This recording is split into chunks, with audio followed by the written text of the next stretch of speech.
ABC, he checked the abdomen and he checked the perineum. Yeah. And he put the oxytocin. Will you talk about putting a catheter just in case the lady has a full bladder and the uterus is not contracting? Would it be wise to mention that? You might, I seems like you have some experience, but it's not in the theory. Okay. You can mention that, but not in the theory. You have done something extra, yes.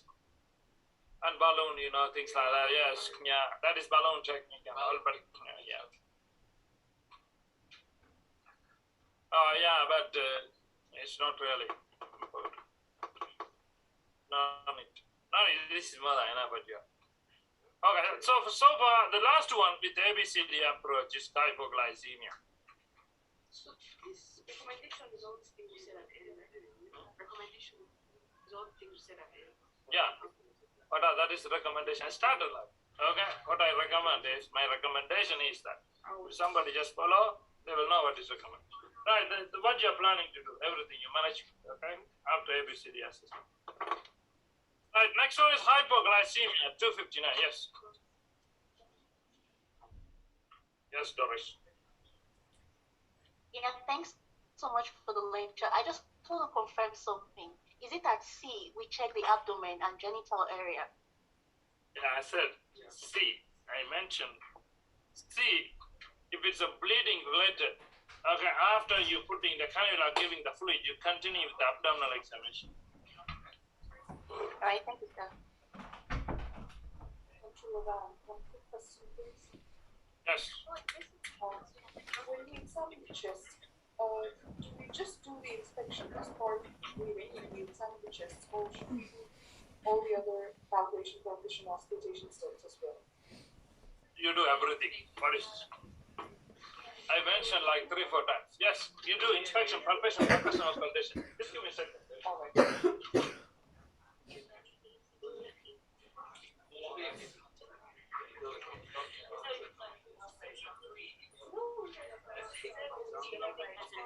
जो एक दो scenario कर लो इसके mannequin थोड़ी दिखाएंगे वो इस तरह मैनिकन तो उन्होंने एक दफा दिखा दिया था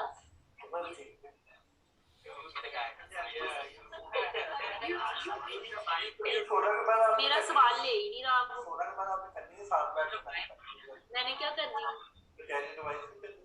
मेरे पास तेरा मैनिकन है जिसकी तैयारी वाइज करके मैनिकन तो उधर जाके करेंगे ना अभी तो सिर्फ मैं ये जो हिस्ट्री वाले सवाल है ना वो करूंगी क्योंकि मैनिकन करने का तो यहाँ फायदा है कोई नहीं वो तो जब वहां जाएंगे वो पढ़ा होगा मैनिकन मेरा ख्याल है वो करने देते हैं हाँ पढ़े ही होते हैं और ये करने देते हैं इसलिए तो वहाँ पे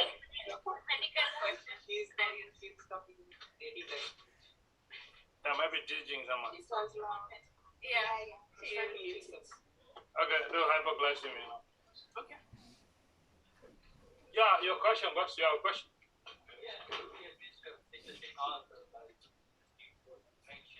What? Oxytocin, yeah. No, there's no oxytocin there. You just mentioned, you can look for it, but there's no oxytocin. Oxytocin not in the crash trolley, I think.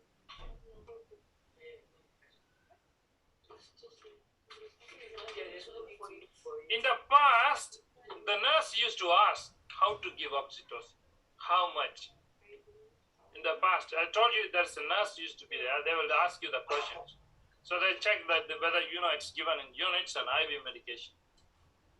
Okay, these days there's nothing like that. But it's better to know and mention it. Next one is hypoglycemia.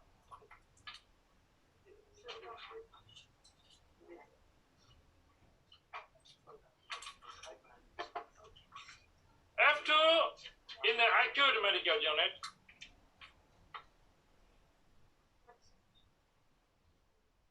Hypoglycemia, this one.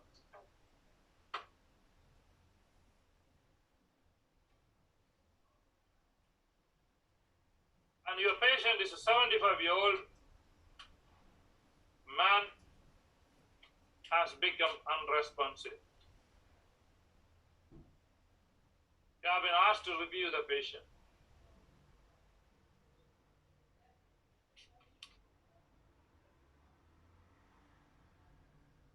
what you must do, assess and manage the patient with the examiner.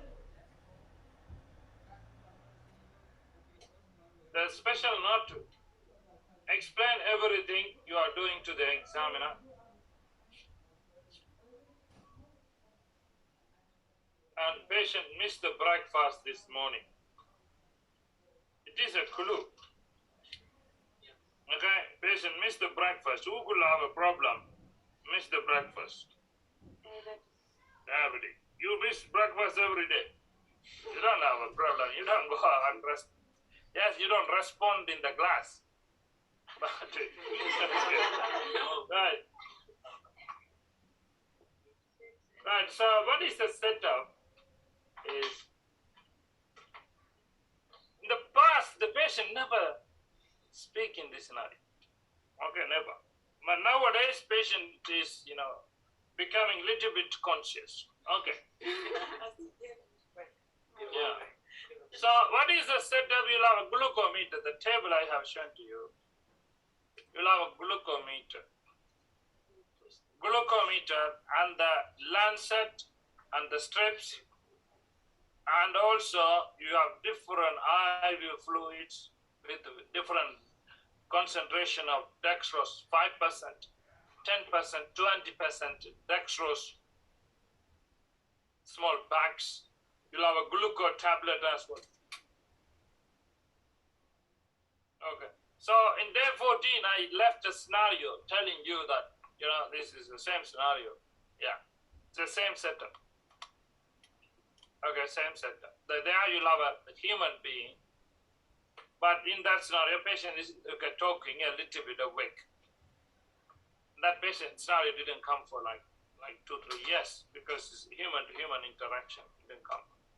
Examination and going near to the patient. But this one, hypoglycemia, it comes always. Okay. So you'll have a different concentration of dextrose, all the mass, glucagon, sometimes adrenaline,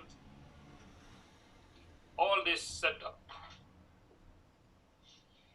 There will be a record of the patient as well.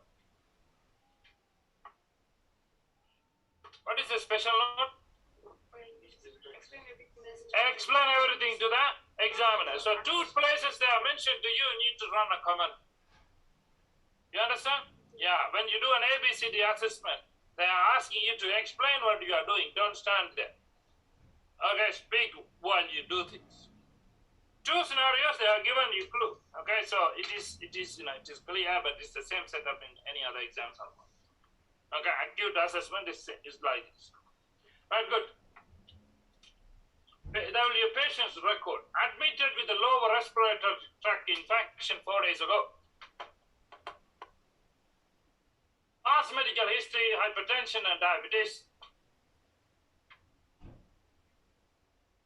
Medications, amlodipine and glibenclamide. They have given you medications as well. Okay, glibenclamide is a hypoglycemic medication. And on the monitor, oxygen level is normal. Saturation is normal. Heart rate is 112, high. Why heart rate is high?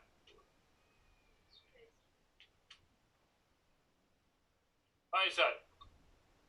Hypoglycemia, one of the symptoms. Come on, I told you on the other.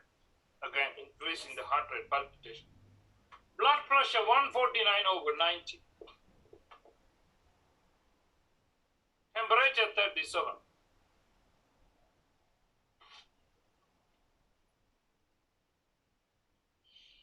So do the grips.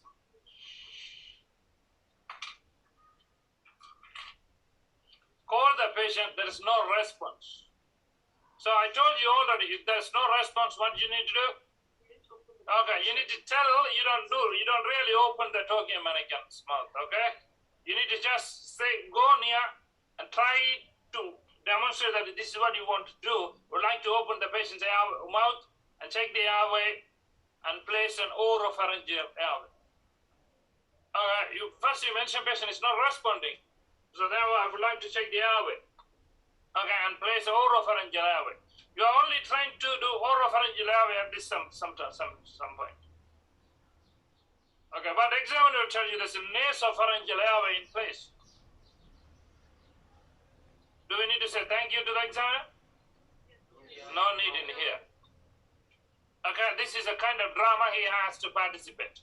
He has to, okay, feed you. The other examination findings, other history taking, yes, you do say thank you. Here you don't need it. They keep on saying thank you means it's not really an interaction. Here it's feeding you back. Okay, stepping you up. Okay, it's just feeding you. Okay, information feeding. So you don't need to thank you. It's not real interaction. That's different. Don't say thank you here. It is kind of robotic. Do the airway, do the breathing. How is the breathing? Breathing is good, yeah? Oxygenation is fine. Do we need to put a mask? Don't put a mask. Do we need to examine the chest? Yes. Inspection, palpation, percussion, auscultation. In terms of circulation, what are you going to do? Okay, you have to say everything. Blood pressure is? It is not normal. It's high, it's slightly high. It's a hypertensive patient, you know. Yeah, so you can say, don't say normal. It is not normal blood pressure. Okay, yes. Over 140, you cannot say blood. It is not about medication. Its blood pressure is high. Slightly high, it's 149. Talk about the heart rate is also quite high. Patient is tachycardic. What you going to do now? You want to put an IV line? Of course you need to put an IV line. Why? Patient is not stable. Patient is unconscious. Unconscious patient need a cannula. You don't know what medication you are going to give. You don't know when are you going to give. You don't know what next step. Okay, follow the protocol. You have to put the cannula. Continue examination of the hand for peripheries of womb. Okay, check all the 4 things. Listen to the heart. ABC. What is next? Yes. Do we only check one side or do we go both sides? Because For what? checking the temperature, the periphery. It's just one side. You always stand on the right side and you examine. You don't need to go into both sides. You cannot go into both sides because there is no both sides. Okay, mannequin is always with the wall. It's a very tiny room. England is a small country. Look at the size of the houses. Because they planned for next 200, 300 years to build the houses. I mean, that's what, so houses are very small, right here. Yeah. So, because it's a small country.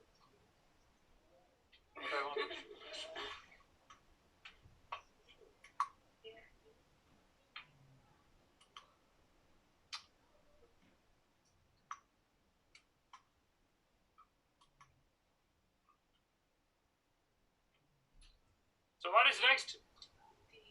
D. What is the first thing you should do? The D? Yeah, in this scenario, check the sugar.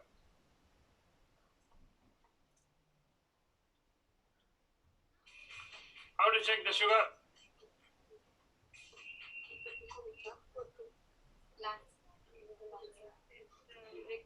Yeah, you have to pick up the glucometer.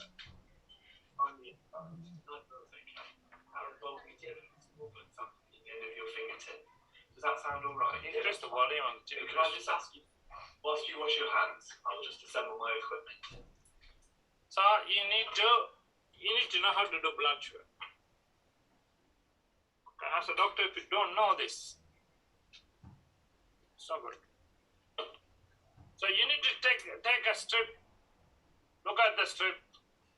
Okay, the small line for the blood. This one for the machine. You have to load the strip. Take the lancet, the needle on the other side. Go near to the patient and tell the patient, I would like to check your sugar level. Don't prick the patient. Okay, the same thing, the other scenario as well. Okay, it's the same. You need to go near to the patient. when you go and you tell the patient that you're going to check the sugar level, examiner will give you the sugar level, which is 2.1. Okay, 2.1, yes. So what you gonna do now? Okay, sugar level is low. What you gonna do? You say it and do it as well. I would like to give 20% dextrose. How much? 75 milliliter. If you give less than 20% in any of the scenarios, I mean, in this scenario, patient will not wake up.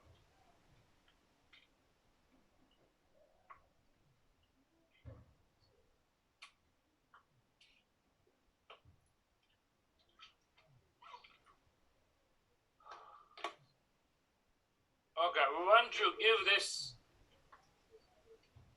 In the past, patient never wake up. Okay, why patient never wake up in the past? Let's see who will answer this. Why? Patient will never wake up, but the examiner will tell you patient is responsive. Okay, patient is responding. What do you like to do now? Okay, why patient never wake up in this scenario? Because, pardon? Yeah, they don't have another person in the remote room. They never kept. Okay, but nowadays they say after giving the sugar, patient waking up like this. Okay, the noise comes. But still, patient is still a little confused. Patient is not able to give history now. Still. So still somebody's there. They found somebody cheap. Okay, just the last minute sound. They have to pay, no? That's why they don't give. Right, so it's giving you voice noise. You like to check the sugar level again. Again, when you mention, I would like to check the sugar level after 20% administration of dextrose 75 milli. Examiner will tell you it is 4 now. 4 millimoles. In the UK, they use the small ones, okay, millimoles.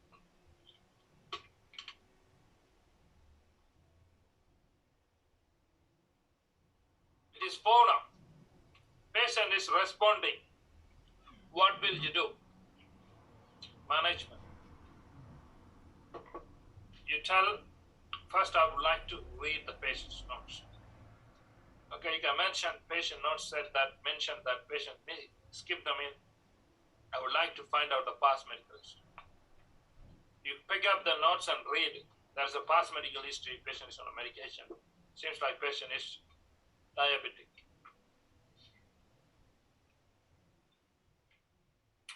So, the patient is diabetic. Patient developed a hypoglycemia. So first thing, I will advise arrange a lunch or something for the patient to eat.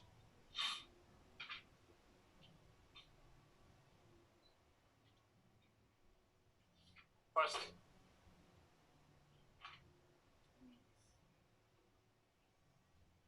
You can start with ABCD as well. It's not a problem. Okay, I will take care of ABC. Then I would like to also read the patient's notes, find out about the past medical history. Then arrange something for the patient to eat. Then you will take a history. History about the hypoglycemic symptoms. Okay, and you'll find out how the patient sugar is controlled, glycemic control. And you also find out whether the patient develop any hypoglycemic symptoms. Your further management is based on 2 things. One is how to prevent acute episodes like this. So in terms of that is educating the patient and counseling. That means how to recognize the symptoms of hypoglycemia. Explain some of the symptoms of hypoglycemia. Then what sort of action patient immediately should take, like carrying sugar products, eating immediately. Explain on what situations patient can develop this symptom. Skipping a meal, taking insulin extra, doing exercise overly, or drinking alcohol. So avoiding those things. So recognition and prevention. That is one thing. The other thing is the long-term management of diabetes and sugar control. That is most of the time referral. Referral to GP to follow up, diabetic clinic, diabetic nurse. So it is all about glycemic control. But the management is based on two things. Okay, one is long term, the other one is recognition. Not rather short term, how to identify the acute hypoglycemic attacks and how to prevent them, and also educating, counseling the patient on what occasions you can develop this. Okay, what sort of action patient should do? Take immediately. All right, good.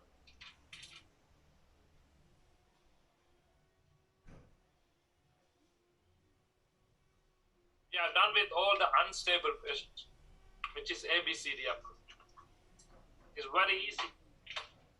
Now, what else you can have to do in terms of breathing, in terms of circulation, in terms of disability? Once its patient becomes stable, then you take the history. There's no priority for history. Okay, next one is unstable patients now. Sorry, stable patients. What is the approach? You take a history, then do the examination, then do the management.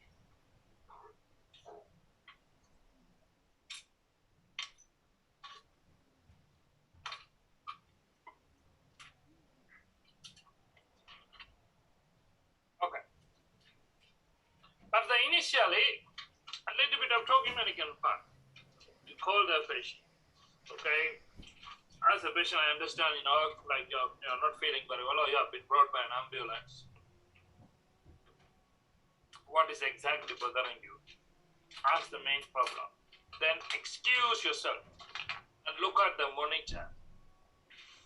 What we usually do, we tell the team, right? Yeah. You can do that initially. Okay, initially. But you don't need to take any action. You can just start talking about it, but when you talk about it, talk about everything on the monitor. Talk about saturation. But most of the stations, saturation is normal. Okay, blood pressure, normal. Okay, then there may be some findings in the ECG. But temperature wise, patient may be running a temperature. So you can talk about everything when you look at the monitor. It's better to verbalize as well. So, but it's a quick verbalization, then you come back to the patient. Can you tell me more about it? Sometimes you can link that to patient's history. The first scenario we are going to look at is dizziness. Okay, in the dizziness, they will have an atrial fibrillation. So I can see that on the monitor, your heart is beating a bit irregularly. Do you know anything about Mrs. Johnson? Have you ever been told that you have an irregular heart rate? No. Okay, then can you tell me more about your dizziness? You start asking about the dizziness. Okay, let's see this one. Okay, you can link the findings to the history. Let's look at the dizziness scenario. It is on your notes.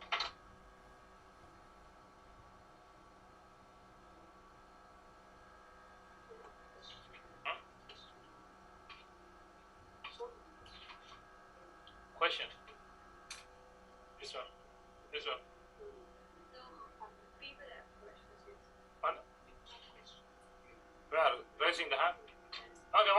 question, guys? You have a question? A lung.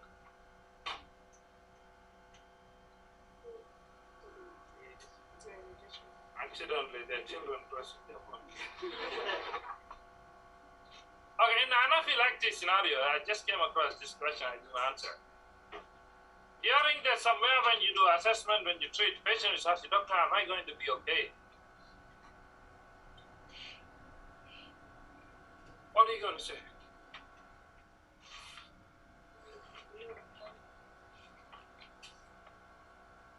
Am I going to be okay?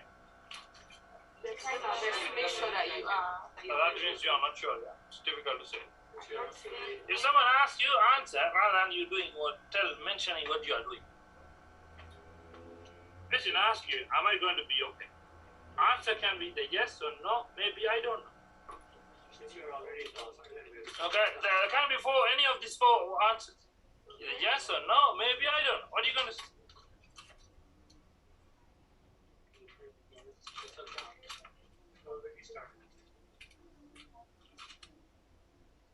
A patient will ask you, what are you going to do for me?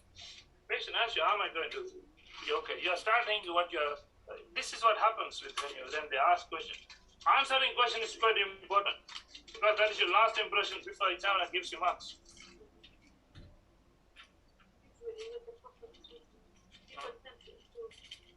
But you don't have a time to give this sort of lecture long answer. Okay, you are trying to do things, but you are treating the patient. It is not sitting down and answering usually what will happen. People with anaphylaxis will treat it with this. You don't have time for this here. What did you say hopefully? Hopefully.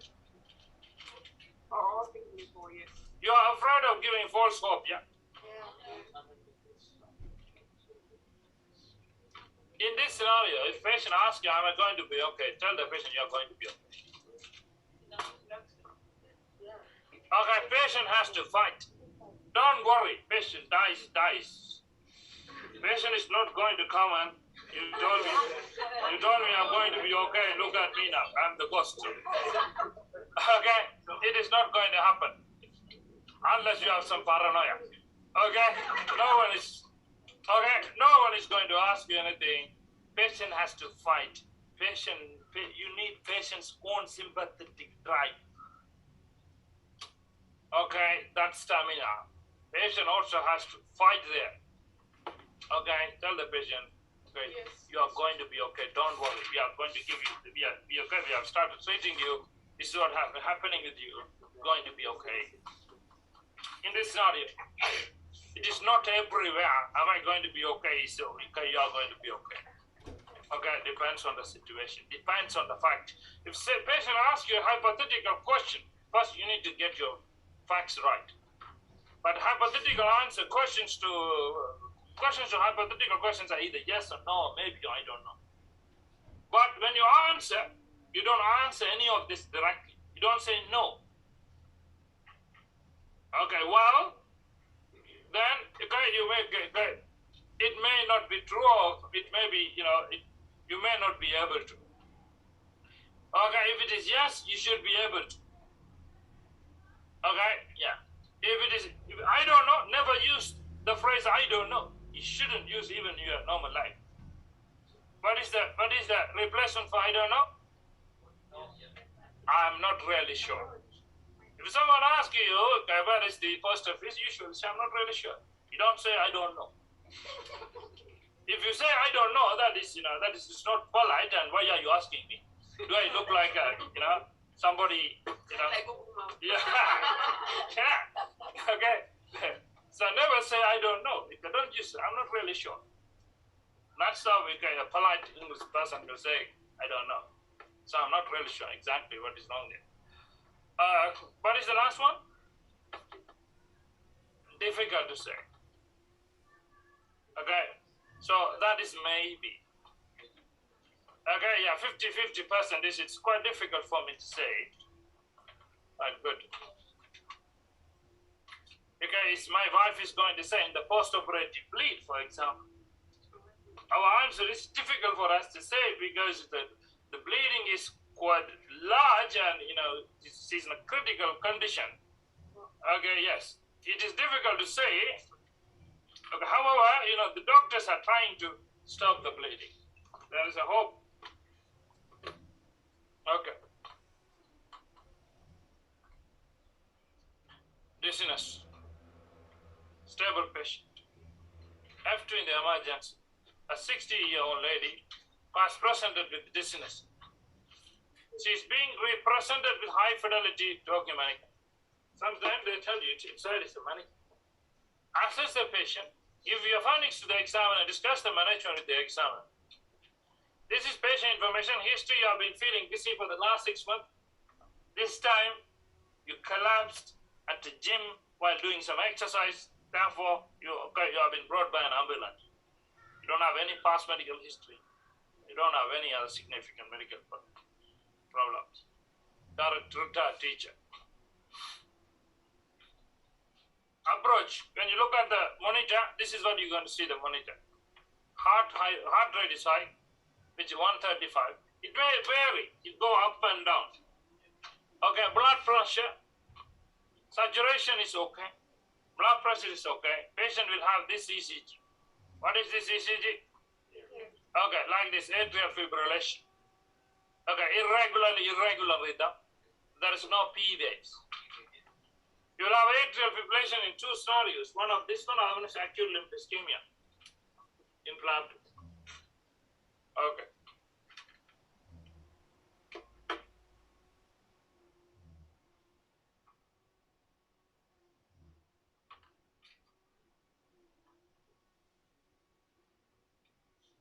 So what is the approach? Grips. Speak to the patient. Okay, you can paraphrase. I understand you have been brought by an ambulance. Can you tell me what is bothering you? I'm feeling dizzy. Okay, I'm sorry to hear about that. Well, let me first look at your monitor. Look at the monitor. Talk about the monitor finding. One of them, you'll have an ECG, which is irregular. Tell the patient, okay, I can see on the monitor that your heart is beating irregularly. Have you ever been told anything about it? Do you know anything about it? No. Okay. Then tell the patient, can you tell me more about your dizziness? Odipara. If somebody is feeling dizzy, what is the first question? What do you mean? Okay, what do you mean by feeling dizzy? Do you feel weak or the room is spinning? Okay, so ask the patient, very fast, yeah? So ask the patient whether the room or the earth is spinning or you feel weak and faintish.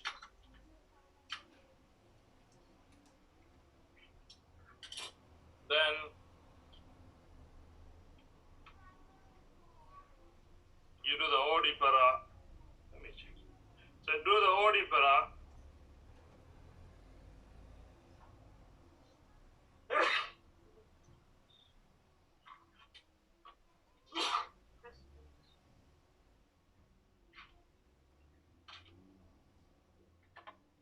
Then go through the differential. ENT, okay, dizziness I already told you could be ENT problem. Ask the patient any problem with hearing. Okay, heart problem, chest pain, stroke could be, anemia. Okay, diabetes, hypoglycemia means diabetes. Hypertension, postural hypertension means hypertension on medication. Complete dermatosa. After that, I would like to examine now. Examination is cardiovascular.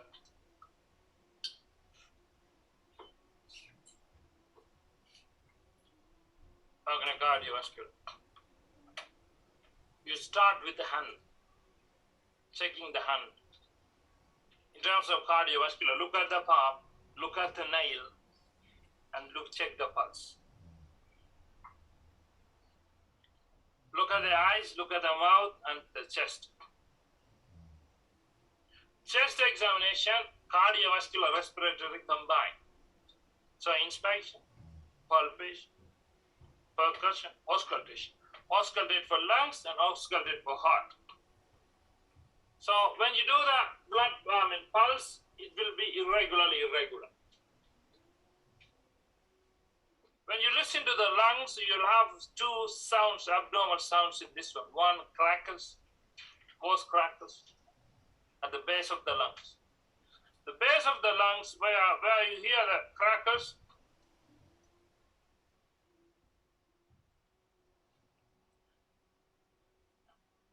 on the sides of the mannequin.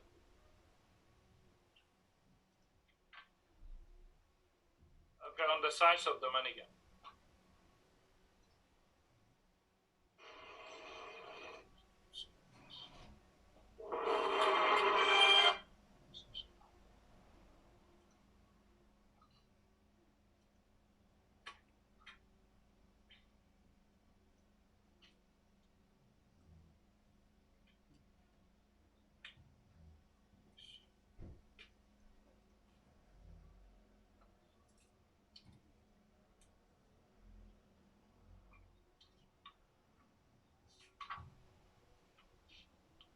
So you will have a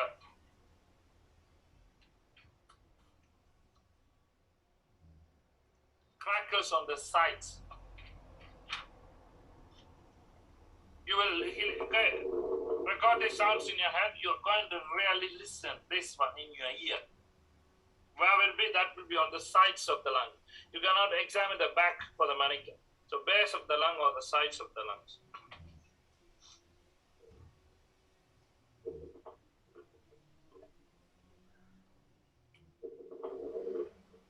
So, some sort of bubbling sound.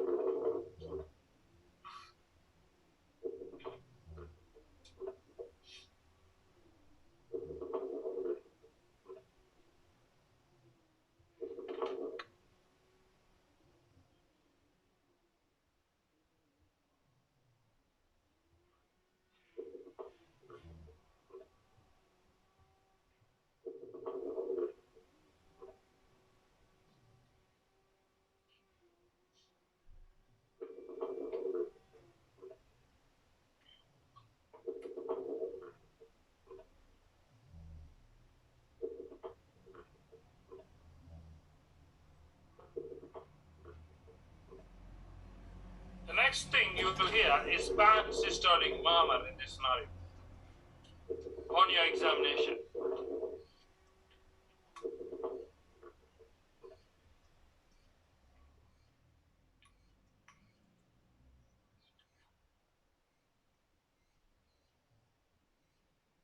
What is your question?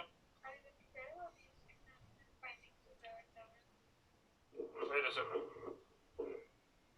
You hear the murmur? Yeah? You hear the murmur? Yeah? Where are you lying? That is normal laptop. And normal breathing. Patient is breathing one side, heart is beating on the other side. This is all normal. Still normal. You might slightly hear the murmur. Slightly. But wait for that.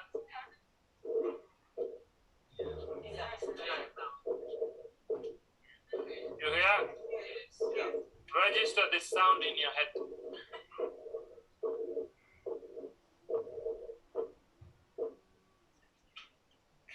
You hear like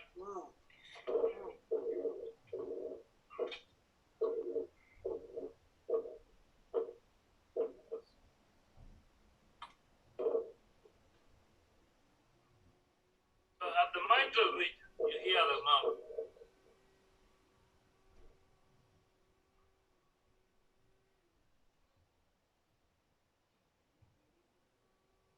Okay?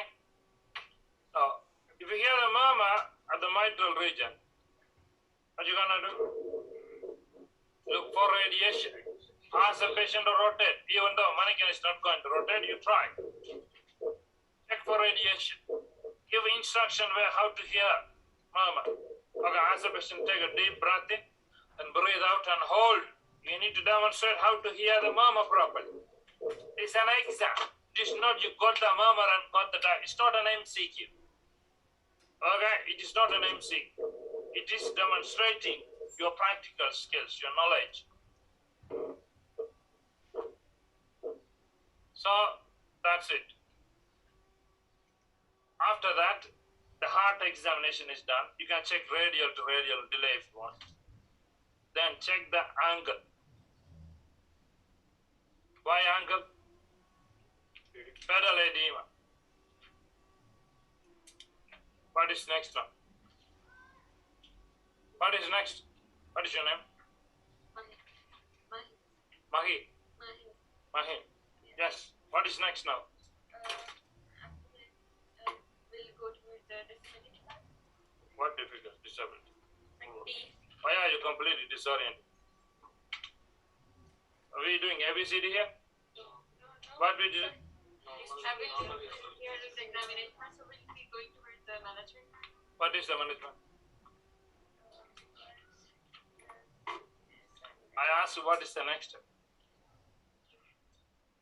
Okay, cover the patient.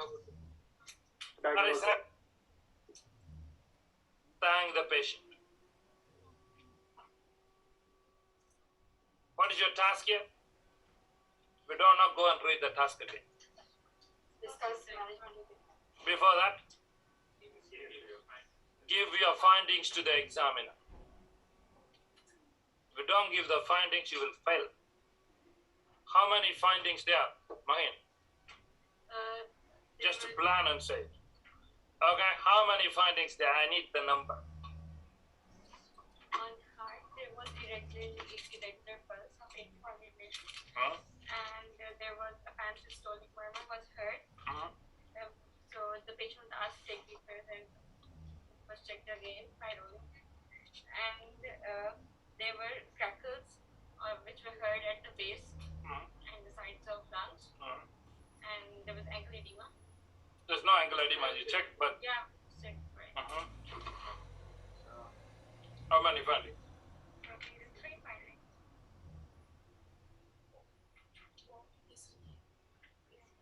ECG also showed that.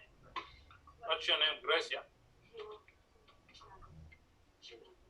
Chinasa. Okay, how many findings?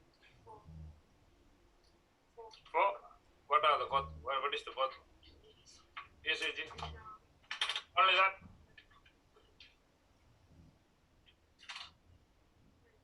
You need to follow properly. ECG, the